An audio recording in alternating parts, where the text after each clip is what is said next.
Kamusta, mga kaibigan? Ako si Matt Hall at sobrang excited akong samahan kayo ngayon sa seryeng mga video na paglulunsad ng iyong negosyo sa doTERRA. Maligayang pagdating.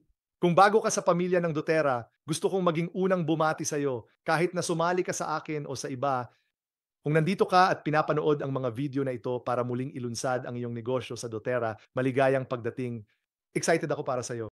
And talagang naniniwala ako na ang nilalaman na dadalhin ko sa inyo sa mga video na ito ay makakatulong sa inyo sa pinakamabilis na paraan, lumikha ng pinakamahalagang resulta para sa iyong sarili at sa paraang makakapag-duplicate at makakatulong sa iba na susunod sa iyo na makamit ang kanilang unang makabuluhang resulta sa doTERRA. Kaya maligayang pagdating. Una sa lahat, hayaan niyong ipakilala ko ang aking sarili. Ang pangalan ko ay Matt Hall. Ang asawa ko si Shantay at ako. Nagtatayo ng negosyo sa doTERRA sa loob ng 12 taon na. Ang desisyong ito ang pinakamagandang desisyon sa aming buhay. Binago nito ang bawat aspeto ng ating buhay. Meron kaming tatlong anak ngayon, sina Lincoln, Sky at Aspen. Malamang makikilala mo sila sa ilang pagkakataon habang sumasama sila sa amin sa mga biyahe ng doTERRA. Iba't ibang panig ng mundo, sinasama namin sila sa mga biyahe sa trabaho. Sinasama namin sila sa mga insentibong biyahe. Sobrang saya lang talaga. At bawat isa sa kanila ay may makabuluhan at makapangyarihang mga patotoo kung paano nakinabang ang kanilang buhay mula sa mga essential oils at iba pa naming produkto. At sobrang saya gawin ito bilang pamilya, kaya ang asawa ko. Tako sa network marketing, gusto lang naming ibahagi sa inyo ang kaunti tungkol sa amin, buhay at ginagawa ko ito dahil gusto kong makita mo yon. Talagang alam namin, daan. At sana ay magtiwala ka sa amin, di ba? Sa daan patungo sa iyong tagumpay sa doTERRA, una sa lahat, personal naming naabot ang pinakamataas na antas ng tagumpay bilang Presidential Diamond sa compensation structure ng doTERRA. Ginagawa namin ito muli ngayon. Kaya't binubuo namin ang pangalawang account namin ngayon at umaabot sa pinakamataas para sa pangalawang pagkakataon sa kasalukuyan. Kaya't aktibo kaming tatrabaho at nagbo-build. Hindi kami mga leader na alam mo na nakabuo ng malaking bagay sa nakaraan at ngayon ay namumuhay na lang sa aming residual income. Mayroon kaming kamanghamanghang residual income pero bata pa kami, ambisyoso kami at alam mo, aktibo kaming nagtatrabaho sa mga trenches para baguhin ang mundo kasama ang doTERRA. Kami ay mga tagapagtatag sa maraming merkado. Ang ituturo ko sa inyo sa mga video na ito ay gumagana saan mang panig ng mundo. Kami ay personal na nag-enroll at nagsanay ng mga tao na naging brilyante sa maraming merkado, hindi lang isa, dalawa, tatlo. And kaya ang bahagi ko sa inyo ay talagang gumagana saan mang dako. Nakapagbuo kami ng isang team na may higit sa 200 diamonds at pataas. Kaya't hindi tayo nag-uusap tungkol sa isa o dalawang tao na nagkaroon ng makabuluhang tagumpay sa kumpanya, kundi daan-daang tao sa pamamagitan ng aming mentorship.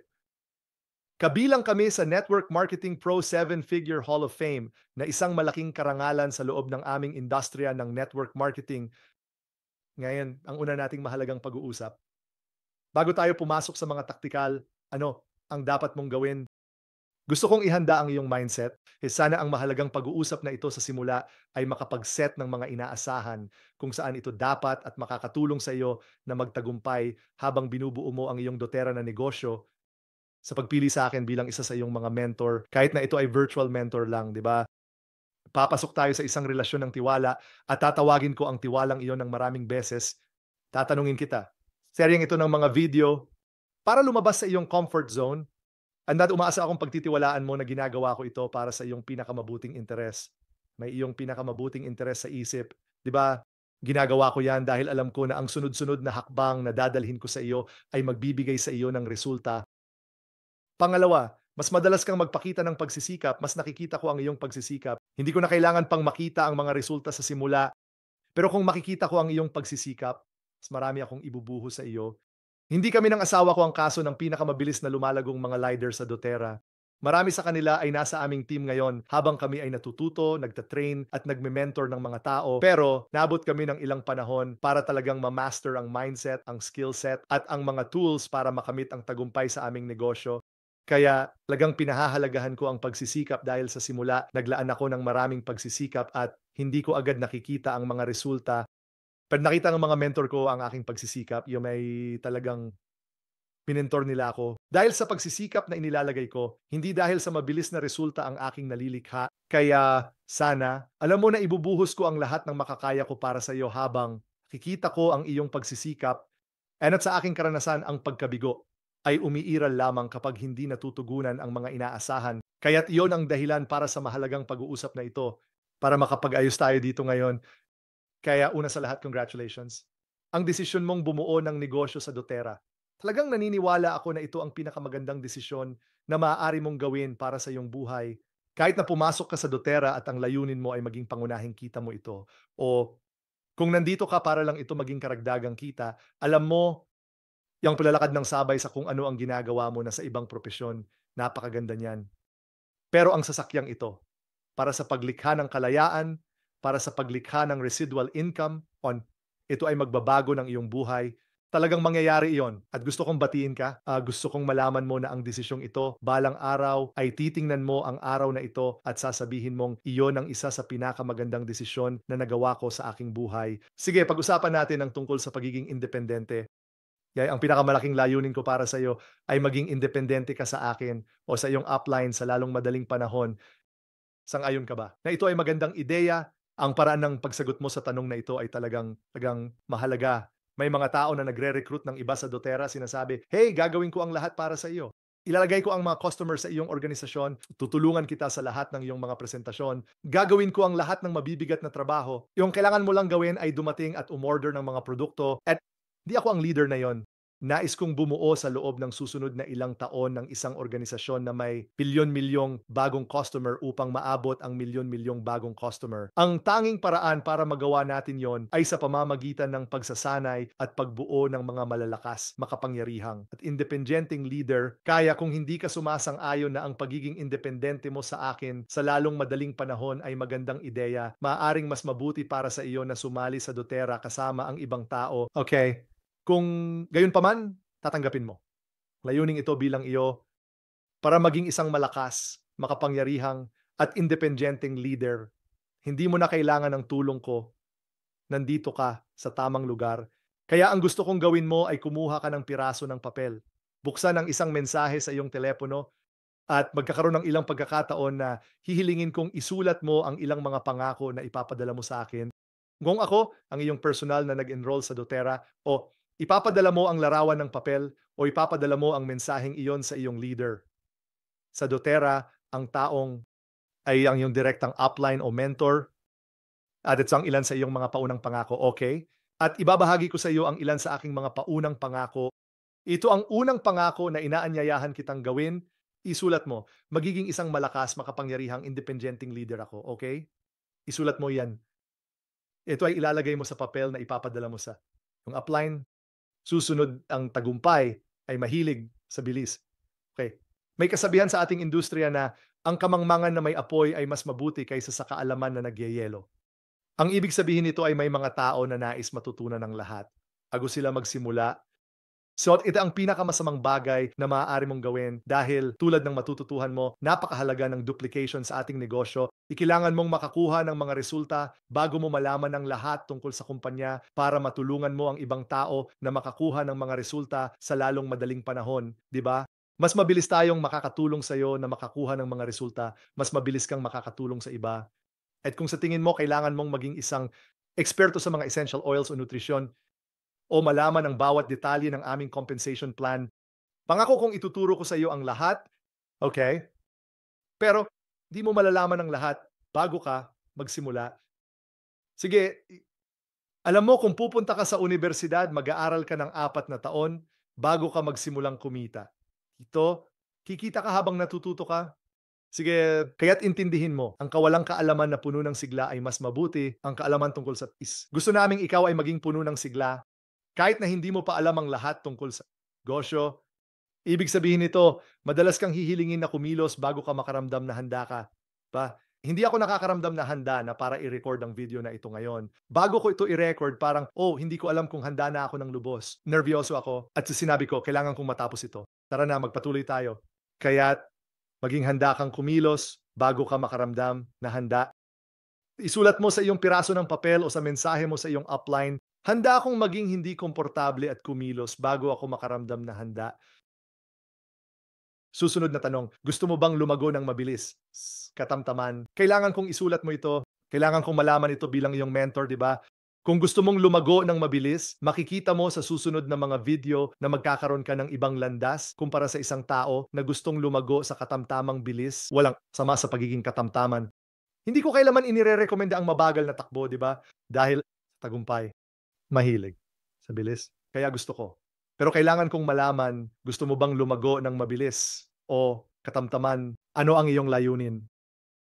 Susunod, kailangan kong malaman ang iyong unang dahilan.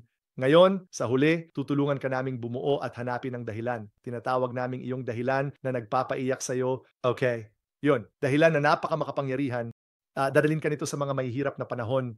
Iyan ay isang bagay na mangangailangan ng oras para sa'yo na matuklasan habang binubuo mo ang negosyong ito. Pero ang gusto kong malaman ay ano ang iyong dahilan para sa unang buwan ng paglulunsad ng iyong doTERRA na negosyo. Kailangan kong malaman ano ang iyong dahilan. Naglulunsad ako ng aking doTERRA na negosyo para makakuha ng karagdagang kita. Ang layunin ko ay kumita ng $500 para sa mga tiyak na dahilan na ito. Ganito ang magiging pagbabago sa aking buhay. Siguro nagsisimula ako naglulunsad ng aking doTERRA na negosyo dahil nararamdaman kong tinatawag akong ibahagi ang mga kamangha-manghang produktong ito sa mundo. Nararamdaman ko at umaayon ako sa misyon ng doTERRA. O siguro ako, naglulunsad ako ng aking doTERRA na negosyo para maging bahagi ng isang komunidad ng mga tao na sabik na baguhin ang mundo para sa ikabubuti. Tama ba? Maaring ito ay anumang tiyak na dahilan, pero ang dahilan na ito ang magdadala sa iyo sa buwang ito sa mga pagkakataong pagod ka o hindi ka komportable. At kailangan kong malaman iyon para matulungan kitang suportahan ka. Sige, susunod ang iyong comfort zone. May isang kasinungalingan dyan. Natutunan ko ito mula sa aking mentor, si Eric Worre, na sinasabi ng mga tao palagi, gawin mo lang ang mahal mo at hindi ka na magtatrabaho kahit isang araw sa iyong buhay. Tama, hindi ito magiging kaso para sa anumang gagandang resulta na nilikha ng sino man sa mundo. Kung titingnan mo ang isang Olympic athlete, ginagawa ba nila ang lahat ng gusto lang nila? Hindi. Malamang na hindi nila gusto ang palaging paggising ng 4:00 ng umaga, kumakain ng napakaraming calorie ng pagkain, para magkaroon sila ng enerhiya na gawin ang mga bagay na mahal nila, para mag-ehersisyo ng mga oras at oras at oras. Pero ginagawa nila ito dahil sila ay nakatuon sa kahusayan. And hihilingin ko sa iyo, lumabas sa iyong comfort zone. Kaya kung handa ka, isulat mo sa iyong papel or ipadala ang iyong mensahe, handa akong lumabas sa aking comfort zone.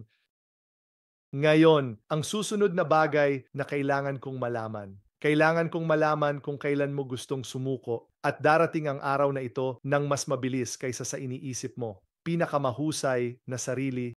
Kaya kailangan kong malaman kung kailan mo gustong sumuko at darating ang araw na ito ng mas mabilis kaysa sa iniisip mo.